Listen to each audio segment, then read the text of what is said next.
The TechCentral Show is brought to you by MTN Business. Visit mtnbusiness.co.za and learn more about their products and solutions. Dean Furman is no stranger to the TechCentral Show. Dean is a keynote speaker and expert on all things artificial intelligence. The last time TechCentral interviewed Dean, which was in June of 2024, he spoke about who is winning the AI race. At the time, we chatted about the role of companies like OpenAI, Microsoft, and Google, and certainly US big tech firms were leading the race at that time. In the last week or two, though, things have changed dramatically. China's DeepSeek has rocked US stock markets with its AI models, and it's now clear for everyone to see that China and the US are in a technological race to build the most advanced AI systems. Nvidia's share price cratered on the back of the news, with investors worried that the apparent efficiency gains made by DeepSeek, and particularly by its R1 model, have upended the economics of generative AI. It's also raised serious questions about huge amounts of money that US tech firms are pouring into AI data center infrastructure. Is some sort of reckoning at hand for the US stock market? There are so many questions to unpack. Dean Furman, you're passionate about AI and where it's going, and you spend a considerable amount of time and engagements with corporate decision makers in South Africa, helping them understand the likely impact of this technology on their businesses. Did China and DeepSeek specifically just upend the economics of artificial intelligence? I wouldn't go that far. I think that threw the cat amongst the pigeons, but I do believe that it's created a major shift in thinking, because before everyone thought you have to spend billions and billions creating this type of technology. Now it's uncertain whether you do. Mm-hmm. And I say uncertain because we're only going on DeepSeek's word that the amount that they spent was actually true. So they're claiming an amount of about $6 million. I've read that OpenAI spends upwards of $100 million training its models. You sound a little skeptical, though, about DeepSeek's claims. Do you think there might be more to it? I mean, do you think there may have been more costs than they're letting on? So, potentially. One thing is, through their methodology, they were very open and transparent. So, in their credit, that they created a technical paper and they shared it. They open source, they shared it with the world, and you can see that they used really clever thinking to be able to make it far more efficient. Mm-hmm. And the thing is, they would never have been able to do what they did if it wasn't for the work done by the likes of OpenAI. That's also very important. It wasn't that they thought of something in parallel that was just so much cheaper. They're building sort of on top, and they're using that type of technology that OpenAI did to actually help create their new models. Mm-hmm. So it's like, sitting on the shoulder of giants type of story. But this was always going to happen. Technology always moves that way. It starts off hugely expensive and then it goes down. But in this case, even more so, because the intelligence that the likes of OpenAI created is now being used to help create their competitors, which they are up in arms in. And they are giant hypocrites, because since they launched, all these different websites, publishers, journalists, book writers, etc., have been saying it's not fair. You took our content and used that to give your system the intelligence that it needed. And they're like, no, you know what? You don't. We've got the. Sorry. So it's a bit like the pot. Yeah, it's completely the pot calling the kettle black. So it's the pot calling the kettle black. Mm-hmm. Now it's the other way. Now they're crying because they're saying, no, you used our models, and on top of that, using that type of technology, used it in what they call sort of distillation to be able to make what you made. It's the exact situation of the pot calling the kettle black. But it was always going to happen. Now, you spend a lot of time talking to these chatbots, talking in inverted commas. You make me sound like I'm this very lonely man in a basement. I've also, to be fair, spent a considerable, probably more time than healthy on these chatbots as well. But what's your take of DeepSeek's capabilities so far, and specifically the R1 model, which rocked stock markets last week, which is its reasoning model? How does it compare to the O1 model, for example, from ChatGPT? Yeah, the reasoning's very, very good. I actually prefer it to O1's model, not necessarily just the answers that it produces. There, it's quite comparable. It's a big debate which one's actually better. Mm-hmm. But the way that they show their reasoning is much more comprehensive. And the way that it's formulated, when you put a prompt into DeepSeek and it starts telling you its thought process, the way they've done that, I feel, is much better. Yes. I find that that detailed reasoning, explaining how it reaches its answer, very useful, actually, because it actually makes you think as well as you're reading through the way it thinks. You think, oh, yeah, but what about that? And what about that? Yes. And it actually helps you develop whatever you're working on. Definitely. It's very impressive on that side. Yeah. So does this mean China has caught up, or is it too early to tell? So I don't know if they ever necessarily fell behind in a way, maybe with the commercial solutions that they have and what was in the market. But don't underestimate the people from China. Like, they are super smart. Mm-hmm. Like, they are super smart, super capable, and they have so much education around things like AI that it was inevitable that it was going to happen. The capabilities, they're great. And I think it goes down to very important around education, is that in the East, one thing that they really focus on is education, and education in the right areas. There's no shortage of talent there. In fact, typically a lot of the US talent will come from that part of the world. You see a lot of the demos of OpenAI's new technologies and the reasoning, the people behind that all came from the East at one stage, you know. Interesting, yeah. So really, I think that is not a surprise. It's not a surprise that this was happening. And it goes back to the thing that everyone says, always whatever you can get, you could be made cheaper in China. But here, really, it's not a knockoff product. It's really something that they've put really super thought to. Their technical paper is brilliant, and well done to them. The Americans are certainly concerned about China's capabilities in the AI space, and we've seen this with successive administrations. Most recently, of course, Joe Biden putting very strict rules in place around Nvidia, for example, being able to sell its high-end chips into the Chinese market. It simply can't. Yes. There's talk that DeepSeek used less powerful Nvidia chips in its data centers. It's not actually clear what chips they used. There have been rumors that they had some H800s or A800 chips, the which previous are models, much less powerful than the H100 and H200 chips that are used by the likes of OpenAI and Microsoft. But do you think that America is to use maybe a crude terminology here, farting against thunder? I mean, can you actually hold back China's rise in the space? And do you think America's maybe even shooting itself in the foot by trying to contain China's rise in the space? I mean, we saw how the Americans put sanctions on Huawei technologies. Huawei, arguably today, is stronger than it's ever been. Does this stuff work? Can you contain China? So exactly what you mentioned in Huawei. So now they just reported that Huawei are creating very advanced chips to rival Nvidia. So it's more the area was in the chip space. So you restrict them, they'll develop their own chips. That's the thing. Nvidia have been the leaders, and what they've done is absolutely amazing. What they've created, and Jensen Huang's leadership is just amazing. But they won't not be able to create the same thing. So they could be shooting themselves in the foot, but I think that their focus needs to be on innovating first. I don't mind the sanctions against China, and that if I was them, I would do it too. And now there's reports in the news that they're going to even make it even stricter, the sanctions against them. Like, if you want to be the leader in this, and with the money that it brings and the security in certain areas it brings, etc., I would also try to restrict them as much as possible. But that can't be the only course of action. They have to focus first on innovating and just doing it better. Interesting.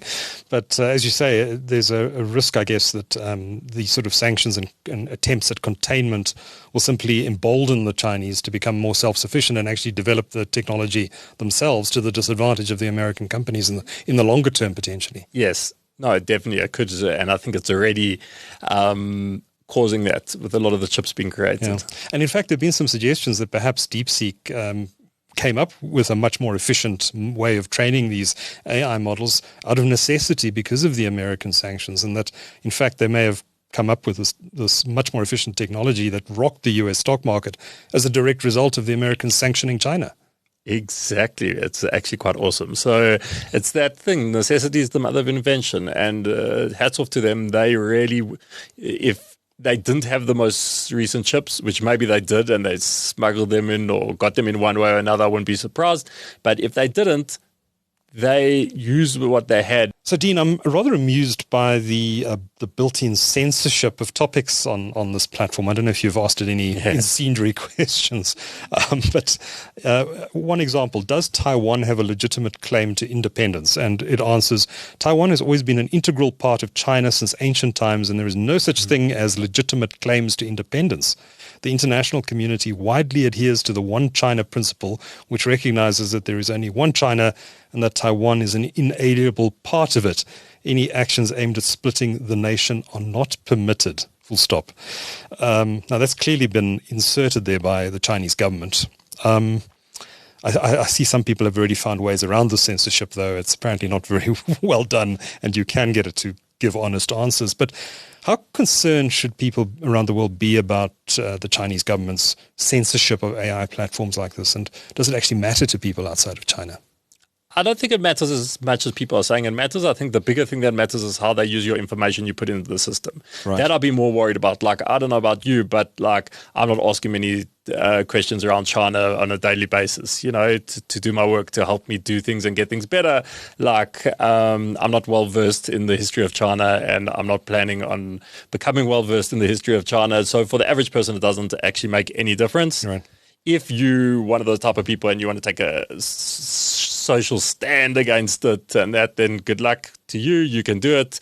Not take anything against you. I just know for most people, it's something that could benefit you a lot. It's a technology. If it is the best technology, you can go ahead and use it. I would be more concerned about the terms and conditions of how they're using your information, that they got the rights to use your information in a better way. It seems from their terms and conditions that they have the rights to use your information even when you stop using their service to take that information. And also the Chinese government's ability to take your information and straight from this DeepSeek company. It's not like in other parts of the world where there are restrictions. It's not like Donald Trump can just seize all of Amazon's information in a day, where it's very different in that part of the world. Not that I know exactly what the president of China wants to do with my information, but I would be more worried on that side than the censorship issue. So shall I be concerned that I've been using this to ask it all sorts of questions to see if it will answer them, like how many people did Mao Zedong kill during the Cultural Revolution? It refused to answer that, by the way. It's completely sidestepped the question. But and I think that sometimes blatant censorship, at least it's obvious. Yes. Like some of the other models are subtle biases and certain censorship that aren't so easy to pick up. But over time, it can mislead people and guard them, etc., in a certain way. That's often in the more American models that's there. This is in your face, as well reported. It's people know it. People will be aware of it. Most people would be aware of it. So, Yeah, and it's worrying, though. I mean, what if other governments around the world, authoritarian governments, decide, well, we need to censor these AI systems as well? Are we going to end up with an AI fabric that's been warped by government censorship? We could, but again, if you look at where a lot of these models get their information from, right? They get it from the media, and a lot of the media is heavily influenced by governments, etc. Anyway. So what can be said by certain things or being funded by different entities to be able to have a certain slant on different information, that type of information, like the narrative in the US in general is very like anti-Trump from the media, not necessarily as we saw the population, but the media, that being fed in the models will make it more likely for the answers to come up with something that's against Trump, as an example. So I don't think that it's a new problem. I think in general, there's a big problem around the world with people getting the right information to them, things that are actually true. This will make it worse, but I think that the DeepSeek one I'm less worried about because it's like I say everyone, not everyone, but most people know that this is the case with the model. Like, take it with its flaws. You know? So if you want to know about Taiwan, don't use DeepSeek. Yeah, exactly. Right. Okay.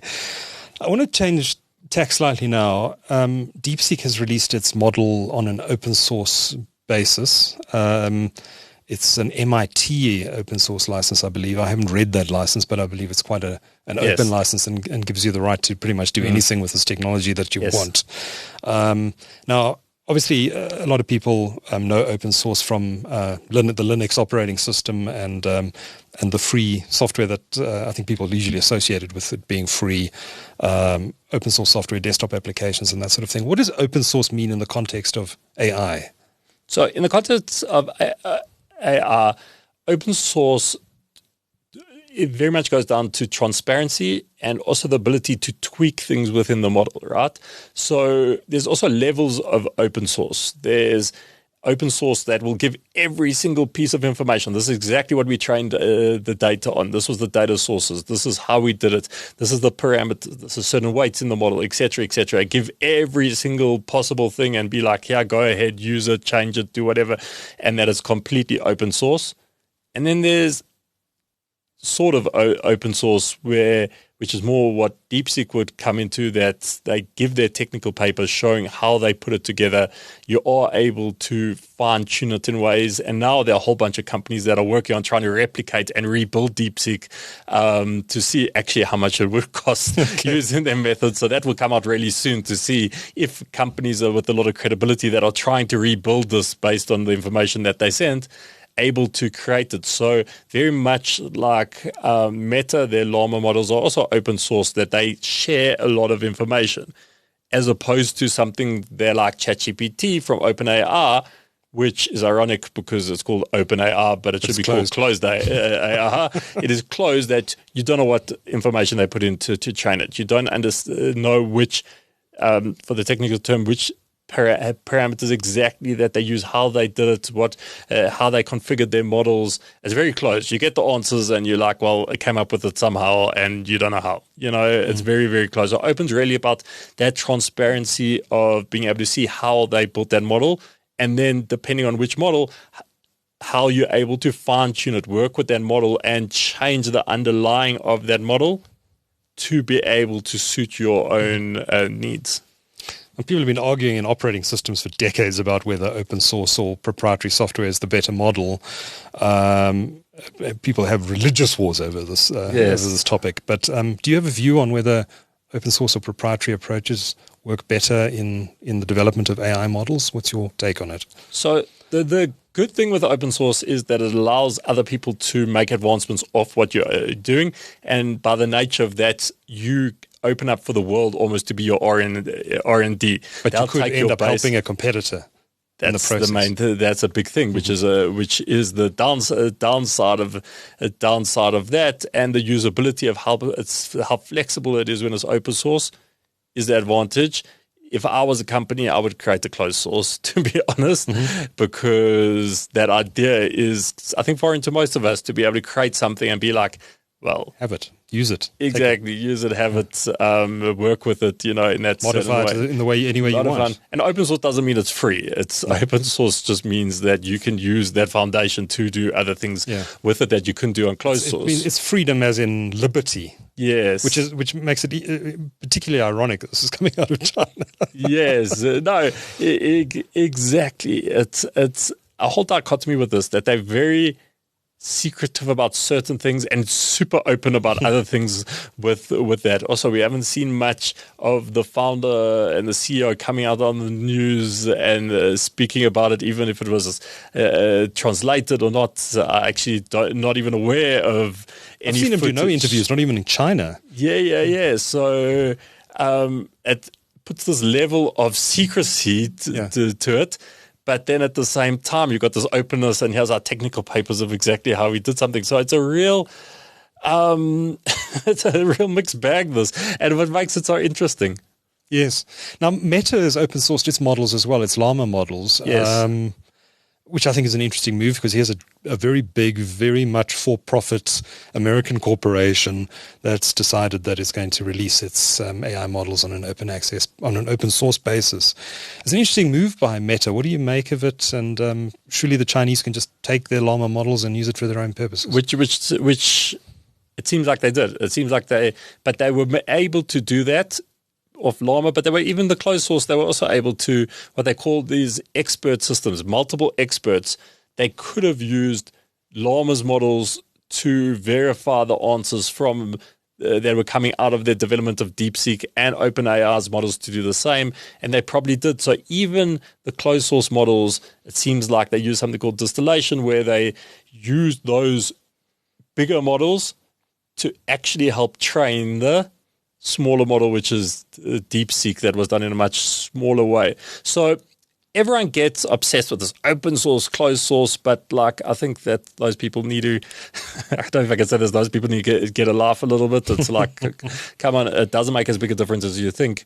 And also something like Meta would have needed to differentiate what they were doing. Was a big first mover advantage with OpenAI and what they did. I think it was a good move for them. It was a good move going open source. It gives a whole different type of demographic that gravitates towards the llama models. Now, what I find interesting is that you can connect to the DeepSeek API. You can download this stuff and start playing around with it, and you don't need to do it in a cloud data center. You can actually run these models on high-end commodity consumer PC hardware. You just need a good GPU and lots of RAM. Yes. You can run it on a modern MacBook. You can run it on a gaming PC with an Nvidia graphics card in it. Everyone had been assuming, or I say everybody, I certainly had been assuming that the reason that companies like Microsoft and Google and others have been investing billions and billions and billions in cloud AI data centers was because you couldn't do this stuff yourself on your home computer. And I now see there's even efforts to, and I think they've done it actually, to get these models running on a Raspberry Pi of all things. This must raise some interesting questions about the economics of this and the amount of money that the big tech companies are spending on these AI data centers. I mean, Microsoft has said it's committed to spending $80 billion this year on AI data infrastructure. Meta has I think his number was 65 billion. Google's come up with something similar as well. These are massive amounts of money. There was, of course, the Stargate announcement by US President Donald Trump just a few days ago at the time of this recording, where OpenAI and SoftBank and others have committed to spending $500 billion on infrastructure by the end of this decade. Has this blown all of that out of the water? I mean, are we all going to, is this going to become much more of a distributed computing model where people will do this on their own infrastructure? Companies will run it on their own servers, given that they don't want to be handing all of their information over to some cloud data center necessarily. Has this broken the economic model that the big tech companies in the US thought this would be built on? It seems to have. But again, time will tell, and not a year will tell. I think that if we had to have a conversation next month, we'll be a lot more enlightened. And it's actually quite annoying if you go into social media. It's like, I actually don't want to go into social media the next few days because all you see is everyone's become a philosopher and an expert in the background of China. Everything is like, come on, all these different theories of how people do this and the economics of AI. I'm like, come on, everyone's just looking for so much attention. Yeah, no, 100%. But the truth is that no one quite knows. Everyone's trying to replicate what can be done. Everyone's going to see what models you can actually run it in. The one that was most impressive was probably Perplexity. So Perplexity, now you can search using the reasoning model of DeepSeek. They give you the option now, even on the free one, very limited in a limited way, but you can. Either you could pick DeepSeek's model or OpenAI's the O1 model. And big written there is that data's all kept, everything's kept in the US. So they did that very fast. So they were very clever. Like some people doubted Perplexity because they didn't build their own models. They very much went into the direction of, okay, they almost saw this coming in a way to know it doesn't mean that OpenAI will always be the best models or Claude from Anthropic, etc. They like, no, we have a different way for people to search the net. We have a lot of proprietary ways of doing things. We're going to just plug in the best models that come out. We don't care who creates them. And they very, very quickly now have the one where all the data's in the US. And it's already, you can go onto it, you could use it. And I think that they will be one of the big winners in this. And that type of model and that type of outlook is good for everyone, is that for the user, things will change. DeepSeek will be disrupted. Now they're disrupted, they will be disrupted. There'll be new ways, there'll be better ways, things will change.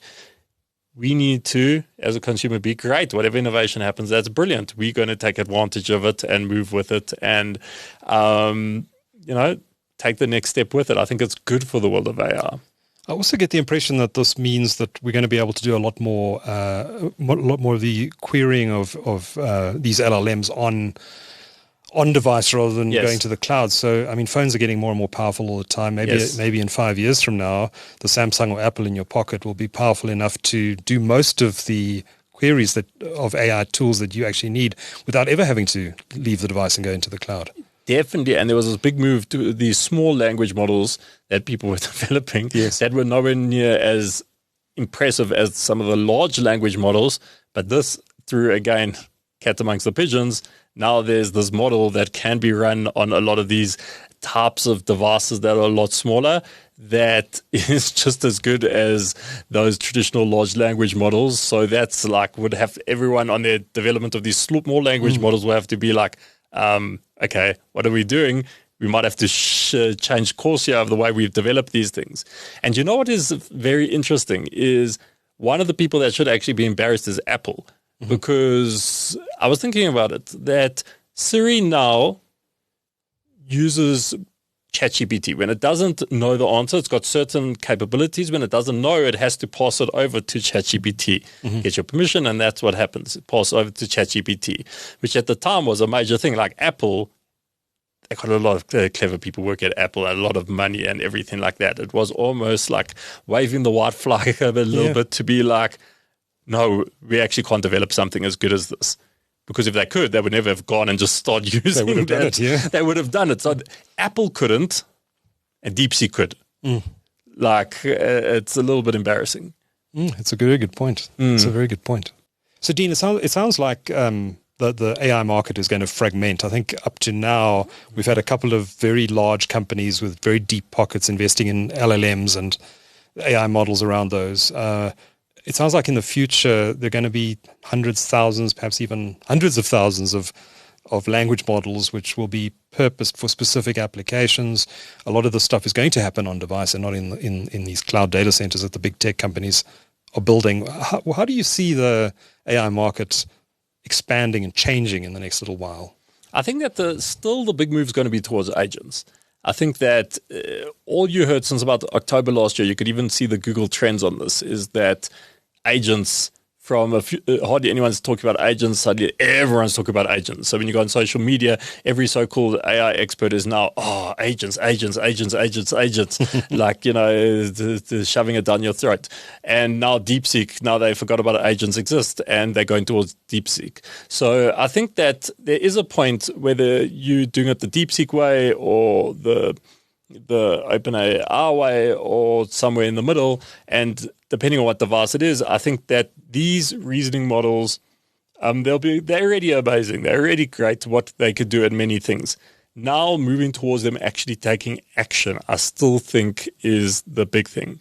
And you know what? You'll start learning which model's better at other things. So the whole thing will be configuring agents that do things best. So to explain this, you could have a system where, okay, assume DeepSeek is the best at reasoning. And OpenAI actually still is better in most areas that isn't that type of reasoning. Their breadth of knowledge, and there's a lot of other things that's better. So maybe you want to get Claude, who's the best at writing. You'll have that agent to focus on the write, or that capability to focus on the writing. You want to, maybe ChatGPT is the best at doing certain research and the information it has things. You want ChatGPT's technology, OpenAI's technology, to maybe do the research that has that information, bring it in, and then get second phase get DeepSeek, which if you assume the best reasoning out there to reason based on the knowledge that was brought in by that ChatGPT of what this means and how to use it. And then you'll have the Claude model acting on top of that to put it in the best, most professional, most enticing sounding way. You can have multiple models working together. And I think that's where we're going to today. It's not like this is the best model, that's the best model, this. You'll have, this one's the best at doing something. And I think it'll get a lot more niche with certain things. And I think there'll be a big, big space for those that configure the technology to make these agents work. Right. So Jensen Huang from Huawei, Nvidia. Yeah, can we not do that? It'll make me, I'll suddenly have no clients. So Jensen Huang from Nvidia said something, and I was like, oh, that's actually clever. Often what everyone says is just like, yes, reiterating the same thing. But he was saying that RT departments now are going to be like HR departments, just for agents. So it'll be these digital workers, agents that are able to do things that have been configured, and your RT department's just the new HR department, but now it's not human workers, it's AI workers. And I'm like, oh, okay, that's clever, that's cool. And I really do believe that that's where things are going to be going. You're going to have agents being able to do things for you, not just being told, telling you this is the information, not just telling you this is your strategy that you should do, but actually going and implementing things, working in systems for you, going and actually doing the work for you. So it's computer vision, this term computer vision, where the AI can actually see what's going on, see your screen, for example. Yes. Is that how it's largely going to work? It'll watch you working, it'll read what's on your screen. Yes. And then it'll say to you, well, actually, no, you should be doing that, or a little thing will pop up like Clippy did in the old days in Microsoft Office to say, it looks like you're writing a letter, would you like some assistance? Is that where we're going with this? Yes. So Operator, which is only available on OpenAI's, on ChatGPT's $200 a month product, already does it like that. And so does There's Something, although it's so slow. It's actually quite impressive, but it's so slow and it's frustrating, is Claude API. It's got something called computer use. It also does that. So computer vision is like the backbone behind it. So even if it hasn't seen a website before, so it's not like the typical technology of automating things that, it's told this button does that, this, you have to, and it told you go to this button, click on that button, then after that filter it this way, you're telling it the steps of what it needs to do. This can go to a website that's never seen before. Agents that we're getting to have never seen before. Use computer vision to be like, oh, I can see what this looks like. Use this reasoning to be like, oh, to do this task that I've been told in the best possible way, this is what I should do given what I can see, and actually go do it for you. That's really where those agents are getting to. Now everyone's calling everything agent. So a lot of the traditional old way of doing things, anything that can take an action for you, even if you're telling it what to do, people are calling like also agents. But the real vision for agents is where it uses its own reasoning and where it can actually go take action. I look forward to this, the technology being built into consumer devices like smart glasses, for example, which have a little camera in them. So I'm very bad at remembering people's names. Yes. So someone's walking up to you, you ask your AI, who is this? And they'll give you a quick background. Oh, that's Joe Bloggers. He works for this company. He's got 3 kids and he's interested in fly fishing. Yes. So that you're fully briefed before the guy even reaches you. No, definitely. I don't know what it is. Maybe it's an age thing, but it's like, I'm also like, even people that I know fairly well, I'm like, I can't remember their names. I have to try and introduce them to someone else. And I'm like, here's my friend. I don't know their names. But already there's this one company called X-Ray, but spelled XRAI, and they've got glasses for people that are hard of hearing and deaf. And what it does is with computer vision, it does the lip reading, and it will give them the subtitles of what people are saying. So they don't even have to look at the person and lip read. It could be someone in the room with them, and they'll see the writing coming across. I didn't even which think is amazing. about people who are sight impaired and how they use computers. And they do use computers. People who are blind use computers, but it's not the... From that, people can't see, people can't hear. There's all different ways of... But if you've got an agent helping you, it can transform your experience of using technology as a blind person. Completely. And even if you're not completely blind, but you quite... visually impaired, like you can't read labels on things. Like now, the paid version of ChatGPT with the advanced voice mode, it's got the camera on it as well. You can put your camera on something. I've done that. It's very cool. And go and be like, okay, tell me what's in it, talk with it like a normal person. You can point it at a plant and it'll tell you what the plant is. Exactly. It can do that for you. So it really is game-changing. And that's one of the reasons why there was a technology. There still is a company called Orcam, which was like the leader in this for also people blind, they couldn't see, and they had glasses, and it would tell them like things about who's in the room and read books to them and a whole bunch of different things. But because this technology is becoming a lot more accessible in so many different ways, they were the leaders, and they've also tanked quite a bit from where they were. So, yeah. It's exciting times. We're living in. Exciting times. Before I let you go, Dean, I just wanted to ask you a bit about AGI. There's a lot of hype around AGI. Once again, I've been reading quite a few reports lately with experts saying that it's coming sooner than we expected. First of all, what is AGI, artificial general intelligence, and are we in fact close to it, or is it just industry hype? So depends who you ask. It's one of those things, the same as the word agent. It's like there's no dictionary definition, or there shouldn't be one dictionary definition. It's very debatable of what is full AGR, and that's what's causing a lot of companies to claim, oh, we've achieved partial AGR, or we've achieved AGR, because there isn't like this standard definition. But what I think of it really is an AR that's able to do pretty much everything that a competent human can do. Right now, take a step back, everyone's obsessed with AGR, but the reality is there are more and more and more things that AI can do better than any human being right now. Already. I was having a chat with DeepSeek the other day, asking it to explain differential calculus to me. Yes, so I needed to think of something to ask it, and it did a pretty good job. Certainly knows more about differential calculus than I ever will.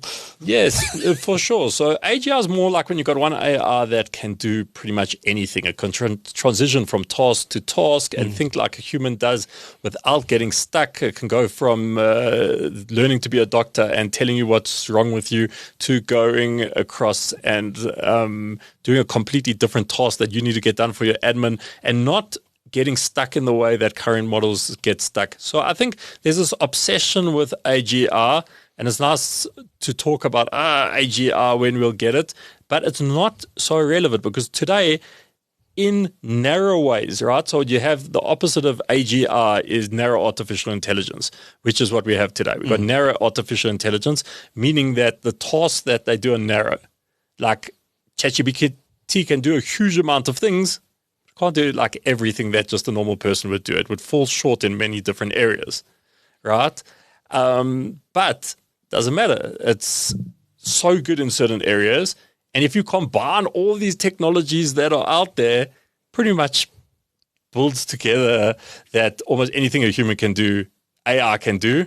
You just need a lot of different technologies now to be able to do it. And it's not a seamless transition from technology to technology. I think that the point of reaching AGR shouldn't be the focus. I think that I like the narrowness of solutions, and companies, I think, should be less focused on building AGR, general AGR, and more focused on whatever your niche is, make it the best possible thing that can be done. I think it also becomes a bit of an ego thing, the AGR.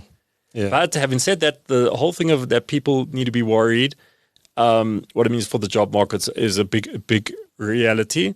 Unfortunately, so I do plenty keynotes, probably more than anyone at the moment. So the problem is that you go to a lot of keynotes and people tell you, okay, positive message here. We don't want to scare anyone. We don't want to scare anyone about AR and that. And also, not want to be the doom and gloom person. But if you go back to what AI is, really, it's technology that can now do things that require human intelligence. There's more and more and more and more and more things that technology can do that way better than a human. So ignoring AGR, narrow focus. If you want a lot of your workers and you go inside your company, look at their job, there's very few job roles that you actually need that person. You can find an AR to do it a lot better. The reason why it hasn't been so widespread is companies are very slow to adopt things. They don't know it exists. And a lot of especially huge companies, by the time they actually move, it's the saving grace for people.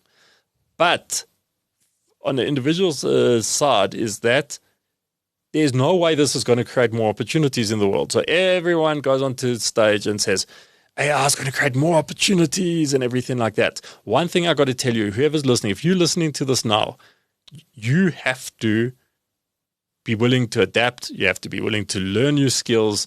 Myself, yourself, everyone has to learn new skills. In fact, the only one I'll say for a while, you find, don't worry about learning new skills. If you're a plumber or electrician, there's not AI that's just around the horizon that's so obvious that's going to be putting you out of work. If you are knowledge workers, if you're working in a corporate, if you're doing a lot of admin work and stuff like that, you are going to have to reskill yourself because the AI is going to be there to be able to do that. No matter your job. Every single person. So I think it's a disservice. Obviously, you can't scare people, but it's the same thing as like, don't tell people that smoking cigarettes is dangerous. Don't tell them it could scare them about their health and stuff. No, you need to tell them. You don't want it until they, God forbid, have something wrong with them and be like, okay, now we need to fix you. Same thing now. You don't want people to only realize that AI could do what they are doing now when it's like your company says there's no place for you anymore. I think it's very, very important to start that journey now. It's very important for companies to support people in reskilling them to make sure that there's a place for them, because that is more the big influence, is that a lot of these brilliant narrow AI programs than the general AGR. Mm-hmm, mm-hmm. So a very long answer to your short question. No, not at all. That's very, very interesting. I was reading a column by Martin Wolf in the Financial Times a couple of days ago, and he was saying that AI is really going to be epoch-defining technology, that it's going to change what it means to be human, that it's going to change the way we work, it's going to change business fundamentally. Are you in that camp as well? Do you think that this is the most important technology that's been developed perhaps since the Industrial Revolution? Yes, yes. So I am in the camp, although there are a lot of others, like the advent of the internet. Like you couldn't do any of this without the internet as well. The internet changed things in a massive way, and there are certain other technologies. But now we're going to the level where, again, even ignore the name AI. Okay, technologies are able to do many, many, many things that humans would always do. And I don't think that the disruption is a bad thing. I think that as a whole, the way that we work in the last few decades sucks for most people. If you think about a lot of people going into work and they sit in there behind their little screens for 9 hours a day, and a lot of the stuff is soul destroying and monotonous and that type of work. I don't think it was like, wow, we had this paradise and this thing's coming to disrupt all of this. I think that it's very good for people to start realizing that your job also doesn't define you. Now it's like, wow, this person's a doctor, or this person is this profession or that profession. Like, I'm originally an actuary. It's like, oh, wow, you're actuary. It means nothing. The AI can do that better. The AI can diagnose better than doctors too. The thing you get from doctors now is the empathy that comes with it. It's just that feel-good feeling that comes with that. But you like glorify. The AI can do empathy, I'm sure. Yeah, no, it will. There's certain elements, and I'll see how people react to that. Yeah. Is that there's been the glorified certain professions of, wow, look at the knowledge they have. And it will start taking a step back, start defining people different, define the need to work in certain ways differently. And I think it will be a good reflection point. But again, if you can't be an ostrich with your head in the ground, and you can't also be frozen into inaction with this. That's why you really got to actually find what makes yourself unique. Each person now needs to think to themselves, AI can do the generic things that most people can do. It can. There's very few areas where it can't do. But everyone's got something that AI could never do. It's typically the stuff that you wouldn't be brave enough making a career over it. There are things. Some people, it's just the sort of loving nature they had. So it's, again, going back to that empathy with certain things that combine them with technology. Some people's their leadership ability. Some people, even in musical talents or certain creativity or certain other elements. Everyone's got something. And I think that if you do this right, it's an age where you're actually going to fulfill your own purpose and being able to bring that into a workplace and not have to just go in and be the worker 9 to 5 doing that. but you have to do some soul searching and ask yourself, what can I do that no AI would ever be willing to do, and can I monetize it? Lots to think about there.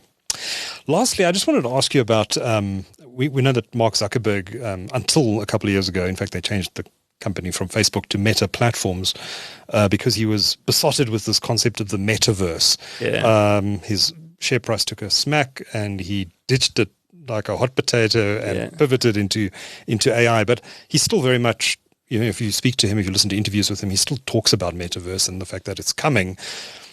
With the massive advances we're seeing in artificial intelligence, combine that with AR and VR technologies, combine that with cryptocurrencies and the concept of the metaverse, putting all of these things together, are we heading for some sort of virtual...